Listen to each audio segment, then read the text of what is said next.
How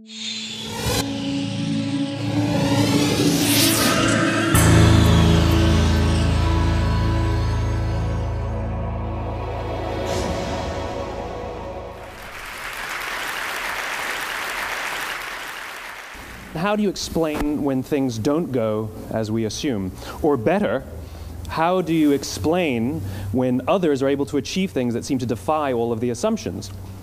For example, why is Apple so innovative? Year after year after year after year, they're more innovative than all their competition. And yet, they're just a computer company. They're just like everyone else. They have the same access to the same talent, the same agencies, the same consultants, the same media. Then why is it that they seem to have something different? Why is it that Martin Luther King led the civil rights movement?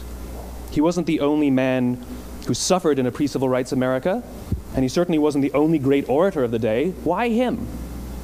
And why is it that the Wright brothers were able to figure out controlled powered manned flight when there were certainly other teams who were better qualified, better funded, and they didn't achieve powered manned flight, and the Wright brothers beat them to it?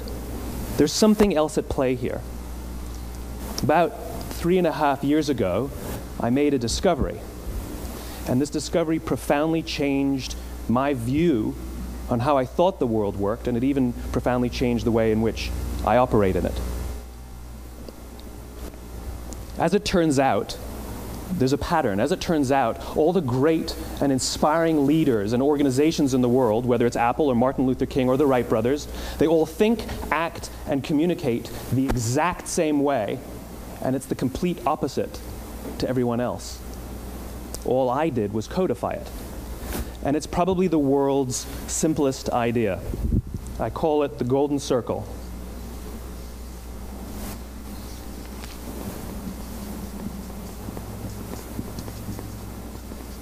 Why, how, what? This little idea explains why some organizations and some leaders are able to inspire where others aren't. Let me define the terms really quickly. Every single person, every single organization on the planet knows what they do, 100%. Some know how they do it, whether you call it your differentiating value proposition or your proprietary process or your USP. But very, very few people or organizations know why they do what they do. And by why, I don't mean to make a profit. That's a result. It's always a result. By why, I mean what's your purpose? What's your cause? What's your belief? Why does your organization exist? Why do you get out of bed in the morning? And why should anyone care? Well, as a result, the way we think, the way we act, the way we communicate is from the outside in. It's obvious. We go from the clearest thing to the fuzziest thing. But the inspired leaders and the inspired organizations, regardless of their size, regardless of their industry, all think, act, and communicate from the inside out.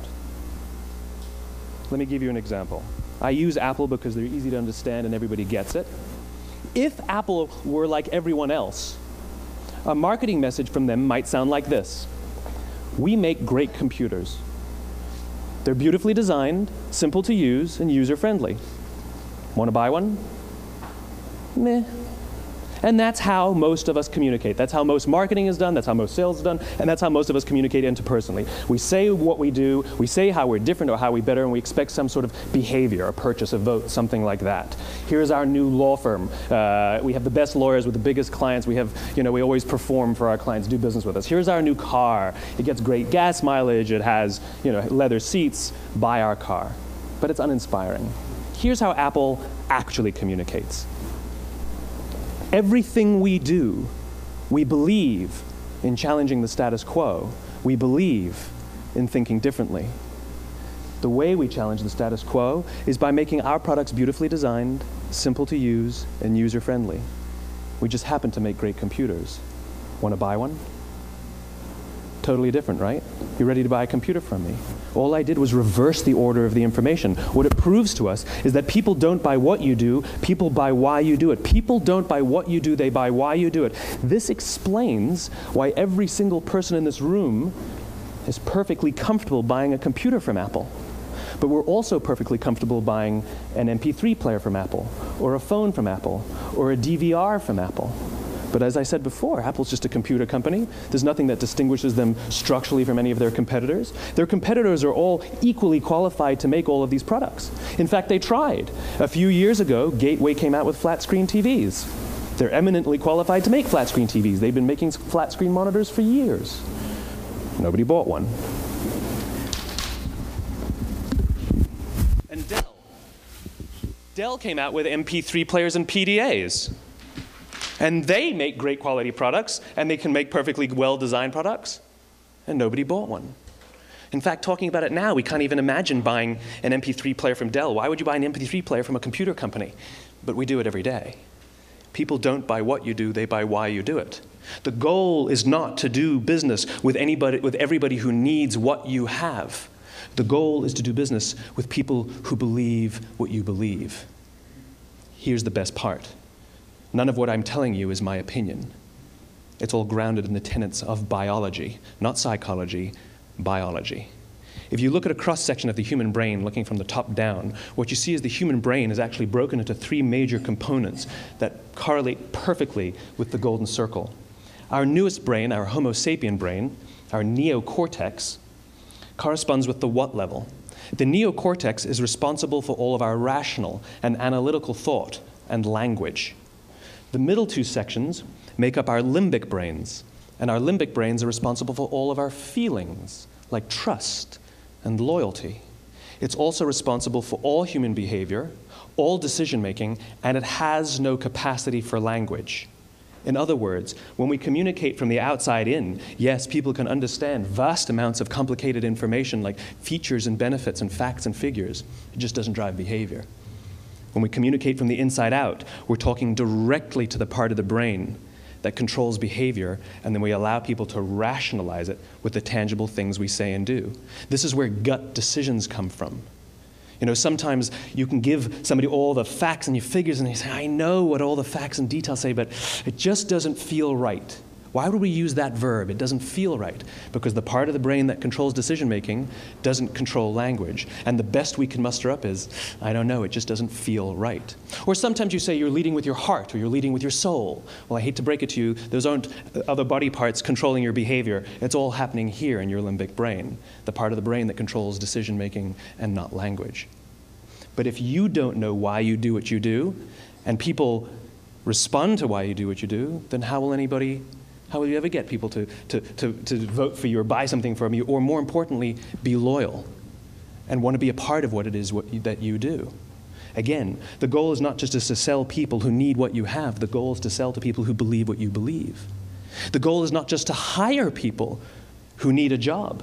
It's to hire people who believe what you believe.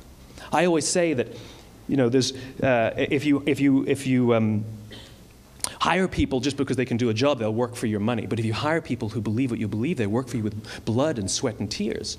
And nowhere else is there a better example of this than with the Wright brothers. Most people don't know about Samuel Pierpont Langley. And back in the early 20th century, the pursuit of powered man flight was like the .com of the day. Everybody was trying it. And Samuel Pierpont Langley had what we assume to be the recipe for success. I mean, even now, you ask people, why did your product or why did your company fail? And people always give you the same permutation of the same three things. Undercapitalized, the wrong people, bad market conditions. It's always the same three things. So let's explore that. Samuel Pierpont Langley was given $50,000 by the War Department to figure out this flying machine. Money was no problem. He held a seat at Harvard and worked at the Smithsonian and was extremely well connected. He knew all the big minds of the day. He hired the best minds money could find, and the market conditions were fantastic. The New York Times followed him around everywhere, and everyone was rooting for Langley. And how come we've never heard of Samuel Pierpont Langley? A few hundred miles away in Dayton, Ohio, Orville and Wilbur Wright. They had none of what we consider to be the recipe for success. They had no money. They paid for their dream with the proceeds from their bicycle shop. Not a single person on the Wright brothers' team had a college education, not even Orville or Wilbur. And the New York Times followed them around nowhere. The difference was Orville and Wilbur were driven by a cause, by a purpose, by a belief. They believed that if they could figure out this flying machine, it'll change the course of the world. Samuel Pierpont Langley was different. He wanted to be rich, and he wanted to be famous. He was in pursuit of the result. He was in pursuit of the riches. And lo and behold, look what happened. The people who believed in the Wright brothers' dream worked with them with blood and sweat and tears. The others just worked for the paycheck. And they tell stories of how every time the Wright brothers went out, they would have to take 5 sets of parts because that's how many times they would crash before they came in for supper. And eventually, on December 17th, 1903, the Wright brothers took flight. And no one was there to even experience it. We found out about it a few days later. And further proof that Langley was motivated by the wrong thing, the day the Wright brothers took flight, he quit. He could have said, "That's an amazing discovery, guys, and I will improve upon your technology." But he didn't. He wasn't first. He didn't get rich. He didn't get famous. So he quit. People don't buy what you do, they buy why you do it. And if you talk about what you believe, you will attract those who believe what you believe. Well, why is it important to attract those who believe what you believe? Something called the law of diffusion of innovation. And if you don't know the law, you definitely know the terminology. The first 2.5% of our population are our innovators. The next 13.5% of our population are our early adopters. The next 34% are your early majority, your late majority, and your laggards. The only reason these people buy touch-tone phones is because you can't buy rotary phones anymore. We all sit at various places at various times on the scale, but what the law of diffusion of innovation tells us is that if you want mass market success or mass market acceptance of an idea, you cannot have it until you achieve this tipping point between 15 and 18% market penetration, and then the system tips. And I love asking businesses, what's your conversion on new business? And they love to tell you, oh, it's about 10%, proudly. Well, you can trip over 10% of the customers. We all have about 10% who just get it. That's how we describe them, right? That's like that gut feeling, oh, they just get it. The problem is, how do you find the ones that just get it before you're doing business with them versus the ones who don't get it? So it's this here, this little gap, that you have to close, as Geoffrey Moore calls it, crossing the chasm. Because you see, the early majority will not try something until someone else has tried it first. And these guys, the innovators and the early adopters, they're comfortable making those gut decisions. They're more comfortable making those intuitive decisions that are driven by what they believe about the world and not just what product is available. These are the people who stood online for 6 hours to buy an iPhone when they first came out, when you could have just walked into the store the next week and bought one off the shelf. These are the people who spent $40,000 on flat-screen TVs when they first came out, even though the technology was substandard. And by the way, they didn't do it because the technology was so great. They did it for themselves. It's because they wanted to be first. People don't buy what you do, they buy why you do it. And what you do simply proves what you believe. In fact, people will do the things that prove what they believe. The reason that person bought the iPhone in the first 6 hours, or stood in line for 6 hours, was because of what they believed about the world and how they wanted everybody to see them. They were first. People don't buy what you do, they buy why you do it.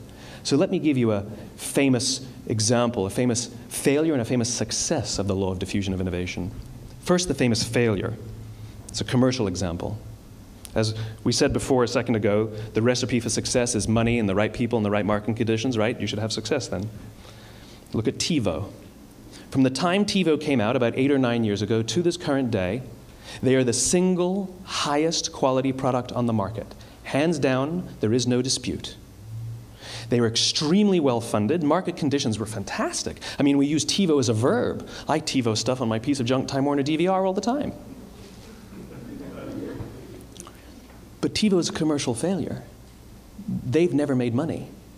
And when they went IPO, their stock was at about $30 or $40 and then plummeted, and it's never traded above 10. In fact, I don't think it's even traded above 6, except for a couple of little spikes. Because you see, when TiVo launched their product, they told us all what they had. They said, we have a product that pauses live TV, skips commercials, rewinds live TV, and memorizes your viewing habits without you even asking. And the cynical majority said, we don't believe you, we don't need it, we don't like it, you're scaring us. What if they had said, if you're the kind of person who likes to have total control over every aspect of your life, boy, do we have a product for you.